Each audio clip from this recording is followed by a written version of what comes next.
A finales de los 40, investigadores rusos mantuvieron a 5 personas despiertas durante 15 días, utilizando para ello un estimulante basado en gas. Los mantuvieron encerrados en un ambiente sellado para así poder monitorear cuidadosamente el uso de oxígeno, de manera que el gas no los matase, debido al peligro de altas concentraciones del mismo.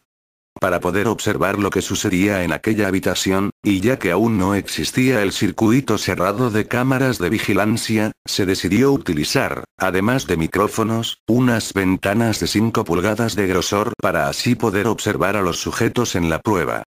Además, la habitación tenía libros, cobijas para dormir, aunque ninguna cama, agua corriente, baño y la suficiente cantidad de comida para que los 5 sobrevivieran por un mes. Los sujetos de prueba eran prisioneros políticos y de guerra, declarados enemigos del Estado durante la Segunda Guerra Mundial.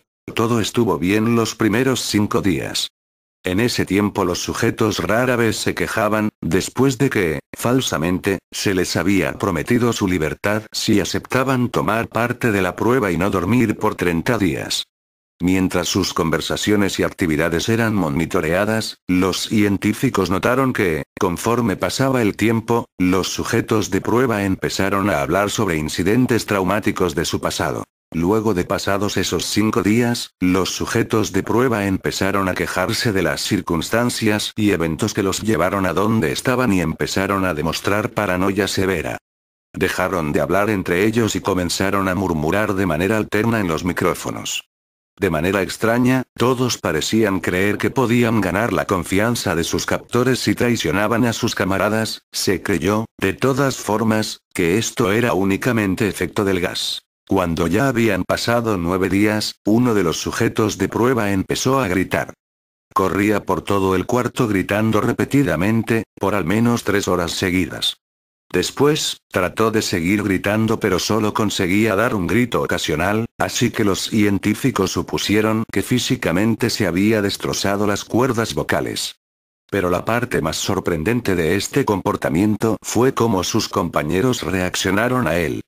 O mejor dicho, cómo no reaccionaron, ellos solo continuaban murmurando en los micrófonos hasta el momento en que otro de los sujetos de prueba empezó a gritar. En aquel momento, 2 de los sujetos de prueba que no gritaban tomaron los libros, le sacaron las páginas, las llenaron una por una de sus propias heces y luego las pegaron en las ventanas, cubriéndolas, tras lo cual los gritos de sus otros 2 compañeros cesaron repentinamente. Al igual que los murmullos en los micrófonos. Pasaron 3 días luego de aquello.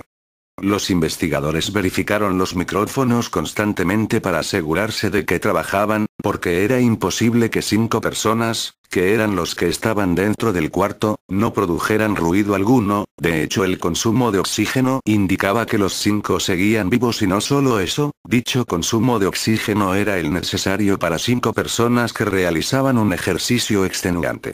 En la mañana del día 14, los investigadores hicieron algo que no estaba contemplado en el experimento pues podía alterarlo. Intentaron llamar la atención de los prisioneros. Utilizaron el intercomunicador dentro del cuarto, esperando con ello una respuesta de los sujetos de prueba, pues temían que estuvieran en estado vegetal o algo por el estilo.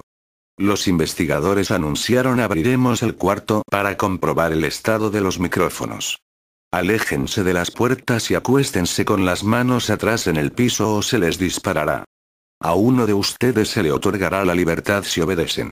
Para su sorpresa, desde los micrófonos escucharon una frase, una sola. No queremos ser liberados. Hubo un gran debate entre los investigadores y las fuerzas militares que financiaban el proyecto.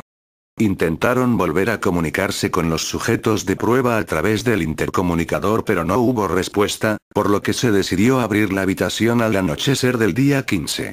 Se extrajo el gas de la habitación y en su lugar se empezó a enviar solo aire fresco. Inmediatamente, voces en los micrófonos empezaron a objetar. 3 voces diferentes rogaban, por la vida de sus seres queridos, que se repusiera el suministro del gas. Sin embargo, el plan siguió adelante y las puertas de la habitación se abrieron. Los sujetos de prueba gritaron más fuerte que nunca, al igual que los soldados, pues estos últimos vieron lo que había dentro. 4 de los sujetos seguían vivos. Las raciones de comida de los últimos 5 días no habían sido tocadas. Habían pedazos de carne de las costillas y pantorrillas del sujeto muerto colocadas dentro del drenaje del centro del cuarto, bloqueándolo, lo que hacía que 4 pulgadas de agua se acumulara en el piso. Los 4 sobrevivientes también tenían pedazos de piel y carne arrancada de sus cuerpos que se descubrió que fueron producidas por sus manos y no por los dientes como se espera, porque los tejidos de las puntas de sus dedos estaban destruidos y algunos de sus huesos estaban expuestos. Además, se descubrió que la mayoría de las heridas fueron autoinfligidas. Pero todo ese daño no era superficial, de hecho, la piel y los órganos detrás de las costillas de cada uno de ellos habían sido removidos, mientras que el corazón, los pulmones y el diafragma seguían en su lugar.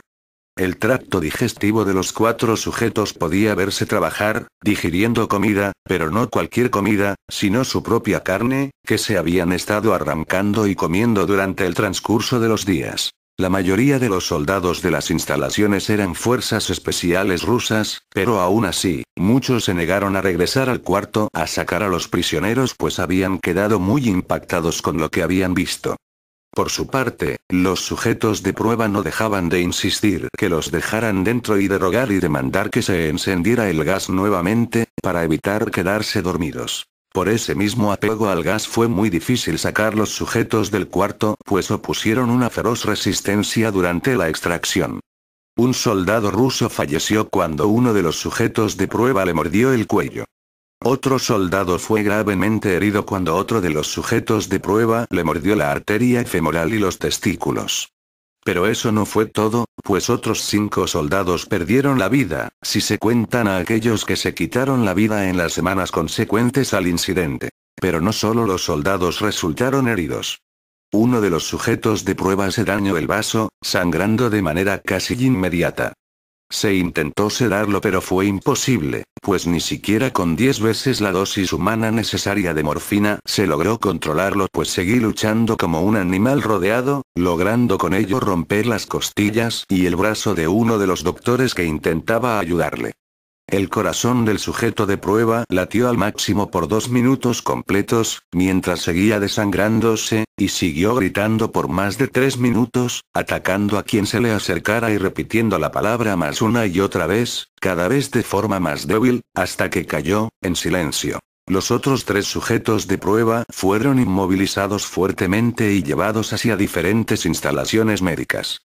2 de ellos, con cuerdas vocales intactas, demandaban continuamente más gas para permanecer despiertos. El más herido de los 3 fue llevado al único cuarto de cirugía que habían en las instalaciones y, al igual que el sujeto de prueba con la herida en el vaso, cuando a este sujeto se le intentó sedar para poder colocar nuevamente sus órganos en su lugar, también se mostró completamente inmune a esos sedantes, los normalmente usados para aquellos casos, y de hecho peleó furiosamente cuando el gas anestésico se le estaba colocando.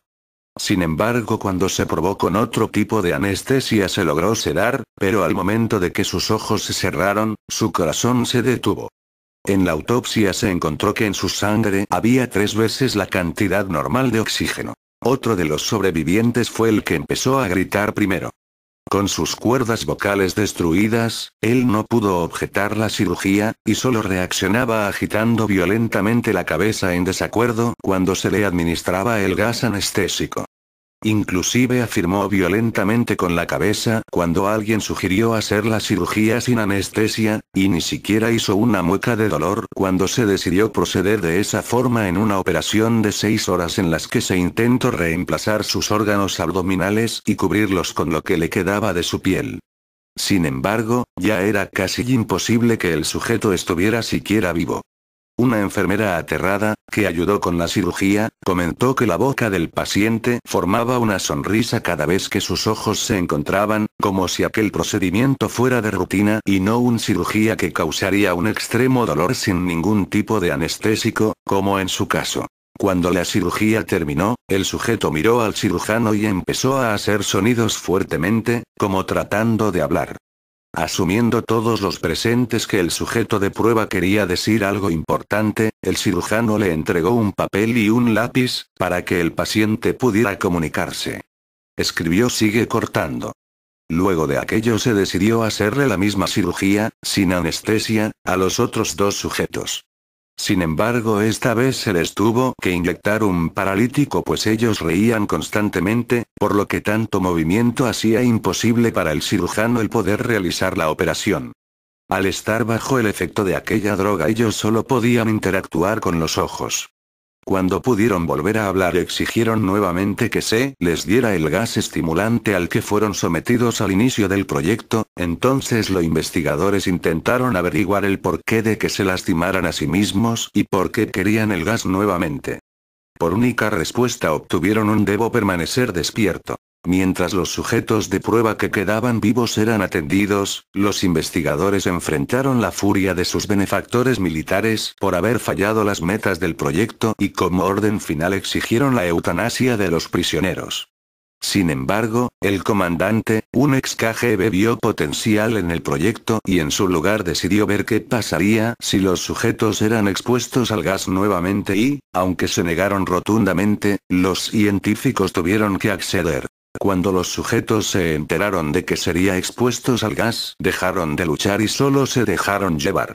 En ese momento, los tres sobrevivientes estaban haciendo un gran esfuerzo por mantenerse despiertos.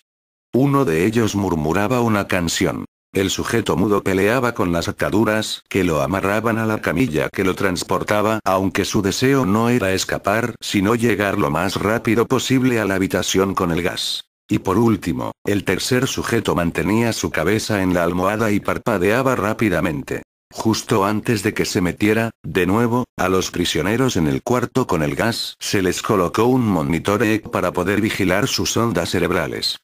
Para sorpresa de los investigadores, las ondas cerebrales de los sujetos eran normales la mayor parte del tiempo, aunque a veces aparecía una línea recta, como si los sujetos estuvieran sufriendo de muerte cerebral.